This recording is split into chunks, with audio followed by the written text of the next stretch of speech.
চৰাইদেউ একাডেমীৰ সমস্ত ছাত্ৰ ছাত্ৰীক আজিৰ ভিডিঅ'টোলৈ স্বাগতম জনাইছোঁ। আজিৰ ভিডিঅ'ত মই ক্লাছ 10 মেথামেটিক্সৰ অনুশীলনী 1.1ৰ কুৱেশ্যন নম্বৰ 3 আৰু 4 ছল্ভ কৰিবলৈ লৈছোঁ। ইতিমধ্যে মই 3টা ভিডিঅ' আপলোড কৰি থৈছোঁ, তোমালোকে যদি চোৱা নাই সেই ভিডিঅ'কেইটা চাই ল'বা। কুৱেশ্যন নম্বৰ 3ত কৈছে যে 616 সদস্যৰ এটা সৈন্যবাহিনীৰ গোটে 32জনীয়া এটা সেনা দলৰ পিছে পিছে কদম খোজ কাঢ়ি কাঢ়ি যাবলগীয়া হ'ল। দুয়োটা দলেই একে সমান সংখ্যক স্তম্ভত কদম খোজ কাঢ়িবলগীয়া হ'ল। তেওঁলোকে খোজ কাঢ়িবলগীয়া স্তম্ভৰ উচ্চতম সংখ্যা কি হ'ব? এতিয়া এই যে 616 আৰু 32 এই কথাটো কৈছে, 616 আৰু 32 এই দুটা সংখ্যা আছে। এই দুটা সংখ্যাৰ আমি গসাউ উলিয়ালে তাৰ উত্তৰ পাই যাম। ফাৰ্ষ্ট টাইম আমি কি কৰিম, 616 আৰু 32ৰ গসাউ উলিয়াম আৰু সেই গসাউটোৱে হৈ যাব সিহঁতৰ শুদ্ধ উত্তৰ। এতিয়া কি কৰোঁ, প্ৰথমতে ইহঁতৰ ওপৰত ইউক্লিডৰ বিভাজন প্ৰমেয়িকা প্ৰয়োগ কৰোঁ। যিহেতু 616 আৰু 32 এই দুটাৰ ভিতৰত 616টো ডাঙৰ, গতিকে 616ক 32 হৰণ কৰি দিম। ইয়াত হৰণ কৰি দিছোঁ 616 আৰু এইফালে 32। কিমান বাৰ হৰণ যাব? 61 আছে, ইয়াত এবাৰ যাব 32, থাকি যাব কিমান? 9 থাকি যাব আৰু এইফালে থাকি যাব, এইফালে 5 আছিলে, 5ৰ নিকল থাকিল 2, 296। এতিয়া আৰু কিমান বাৰ হৰণ যাব? 9 বাৰ যাব। 9 দুগুণ 18, 8 এক উকলিলে 9 3 27, 28, 288। এতিয়া মাইনাছ কৰিলে কি পাম? এইফালে আছে 6, এইফালে 16 হৈ যাব, তেতিয়া থাকি যাব 8 আৰু এইফালে থাকিলে একো নাই, অৰ্থাৎ কিমান থাকি গ'ল? 8 থাকি গ'ল। গতিকে ইয়াত আমি লিখিম 616 ইজ ইকুৱেল 32 ইনটু 19 প্লাছ 8 হ'লনে? এতিয়া পুনৰ কি কৰিলে, বি আৰু আৰ পজিশ্যনত থকা সংখ্যাকেইটা ল'ব লাগিব। 32 ইজ ইকুৱেল কি পোৱা যাব? 8 ইনটু 4 প্লাছ 0। গতিকে ইয়াত 8 হ'ব ইহঁতৰ গসাউ। এতেকে গসাউ কাৰ কাৰ আছিলে? 616 আৰু 32 ইজ ইকুৱেল 8। এতেকে নিৰ্ণয় কি দি আছিলে প্ৰশ্নটোত? স্তম্ভৰ উচ্চতম সংখ্যা। স্তম্ভৰ উচ্চতম সংখ্যা সমান 8। এইটো আছিলে ইয়াৰ সলিউশ্যন। এতিয়া নেক্সট কুৱেশ্যন নম্বৰ 4 ছল্ভ কৰিম। কুৱেশ্যন নম্বৰ 4টো কুৱেশ্যন নম্বৰ 2ৰ লগত অকণমান মিল আছে, ভালদৰে চাবা। তথাপিও ইয়াত দিছে, ইউক্লিডৰ বিভাজন প্ৰমেয়িকা ব্যৱহাৰ কৰি দেখুওৱা যে যিকোনো যোগাত্মক অখণ্ড সংখ্যাৰ বৰ্গই হয় 3m নাইবা 3m + 1 আৰ্হি, য'ত m এটা কোনোবা অখণ্ড সংখ্যা। এটা ইংগিত এটা দিয়া আছে, ধৰা x এটা যিকোনো যোগাত্মক অখণ্ড সংখ্যা, তেন্তে ইয়াৰ আৰ্হি হ'ব 3q + 1 বা 3q + 2 আৰ্হি।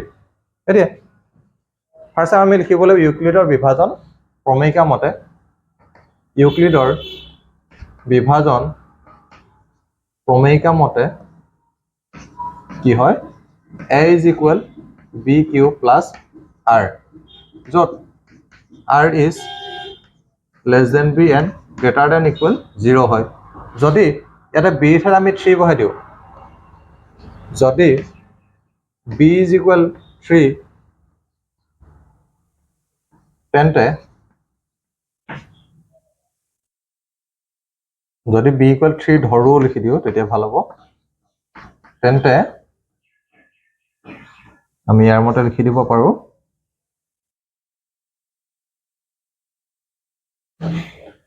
তেন্তে যিকোনো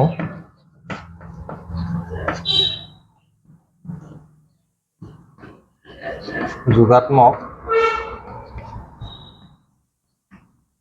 অখণ্ড সংখ্যাৰ আৰ্হি হ'ব কেনেকুৱা ধৰণৰ? যিহেতু 3 ধৰা আছে ইয়াত, 3q প্লাছ 0, অৰ্থাৎ ডাইৰেক্ট 3q লিখিব পাৰোঁ, 3q প্লাছ 1 আৰু 3q প্লাছ 2। যিহেতু আৰৰ মান কি হ'ব? bতকৈ সৰু হ'ব, অৰ্থাৎ 3তকৈ সৰু হ'ব। সেয়ে 0ৰ পৰা কিহলৈকে ধৰিছোঁ? এইফালে আপ টু 2লৈকে ধৰা হৈছে। এতিয়া এই তিনিটাক আমি কি কৰিম? বৰ্গ কৰিম। যিহেতু ইয়াত বৰ্গৰ কথা কৈ আছে, সেয়ে ফাৰ্ষ্ট টাইম আমি কি কৰিম? 3q স্কোৱাৰ কৰি দিম, বৰ্গ কৰি দিম। তেতিয়া ইয়াত আমি কি পাই যাম? ইয়াক যদি স্কোৱাৰ কৰোঁ তেতিয়াহ'লে আমি পাই যাম 9q স্কোৱাৰ, হ'লনে? আমাক প্ৰশ্নত কি বুলি কৈ আছিলে যে 3m নাইবা 3m + 1 আহি এটা 9q স্কয়াৰ ইয়াক আমি এনেদৰে লিখিব পাৰোনে 3 * 3q স্কয়াৰ নিশ্চয় পাৰি গতিকে এটো কি হৈ গল 3m ৰ নিচিনা এটা আহি হৈ গল নেক্সট আমি কি কৰো 3q + 1 কৰো 3q + 1 স্কয়াৰ কৰি দিও এটো a + b হোল স্কয়াৰ ফৰ্মুলাত ভাঙি দিও তেতিয়াহলে কি পোৱা যাব 3q স্কয়াৰ তাৰ মানে 9q স্কয়াৰ হ'ব প্লাস twice ab 2 * 3q * 1 তাৰ মানে কি পোৱা যাব 6q প্লাস 1 স্কয়াৰ কৰিলে কি পোৱা যাব 1 এ পোৱা যাব এতিয়া এই দুটাৰ পৰা আমি কিবা এটা কমন লব পাৰিম কি কমন লব পাৰিম 3 এটা কমন লব পাৰো তেতিয়া ইয়াত থাকি যাব 3q স্কয়াৰ প্লাস ইয়াত থাকি যাব 2q এক্সট্ৰাকে প্লাস 1 আছে এতিয়া এই বছৰ কি হল 3 * 3q square plus 2q plus 1 অৰ্থাৎ 3 * m বুলি আমি ধৰিব পাৰো না এটো কি হল 3m প্লাস 1 আৰ নিচিনা হৈ গল এটা কাম কৰো 3m লিখি দিছো যত m = ইয়াত কি হ'ব 3q স্কয়াৰ ইয়াতো আমি লিখি দিব পাৰো 3m + 1 যত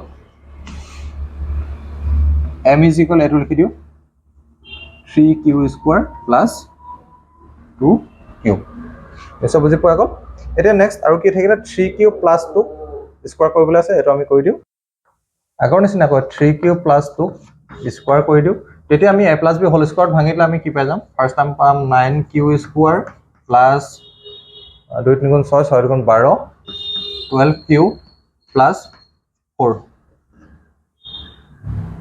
9q square plus 12q plus এই যে 4 আছে 4 টক আমি 3 + 1 বুলি লিখিব পাৰো 3 + 1 এতিয়া এই গুটে তিনিটাৰ পৰা 3 এটা কমন লৈ লও 3 ইয়াত থাকি যাব 3q স্কয়াৰ প্লাস ইয়াত থাকি যাব 4q প্লাস ইয়াত থাকিব 1 আৰু এফালে প্লাস 1 ইয়াতো আমি এনেদৰে লিখিব পাৰো যে 3m + 1 যত m = এইটো লিখিলে হৈ যাব কি হ'ব যে 3q square plus 4q plus 1 এসব বুজি পোৱা গল এতিয়া আমি কি দেখা পালো যে যিকিটা সংখ্যা পাইছিলো যে 3q প্লাস 1 আৰু 3q প্লাস 2 এই তিনিওটাৰ আৰহিৰ সংখ্যাকে বৰ্গ কৰোতে কি পাইছো প্ৰথম আমি পালো 3m আৰু তাৰ পিছৰ দুটা কি পাইছো 3m + 1 এটো আৰহিত আমি দেখা পাইছো গতিকে আমি লাষ্টত বাক্যটো লিখি দিব পাৰো কিতাপত জেনেৰেটৰ দিয়া আছে এটাকে কি লিখিবা যিকোনো যোগাত্মক অখণ্ড সংখ্যাৰ বৰ্গই হয় 3m নাইবা 3m + 1 আৰহি যত m এটা কোনোবা অখণ্ড সংখ্যা এটা ইয়াৰ পিছৰ যেটো কোৱেশ্চন নম্বৰ 5 এই কোৱেশ্চনটোৰ আৰহিয়ে ল'ব পাৰা ইয়াত আমি যি স্কয়াৰ কৰিছিলো স্কয়াৰ ঠাত আমি কি কৰিব লাগিব কিউব কৰিব লাগিব তাত ঘনফলটোৰ কথা কৈ আছে গতিকে তোমালোকে নিজে চেষ্টা কৰি চাবা যিসকলে পাৰা মোক জনাবা পাৰিলো বুলি আৰু যিসকলে নাই পৰা মোক কমেন্ট কৰি জনাবা মই নেক্সট ভিডিঅ'ত এখিনি কৰি দিম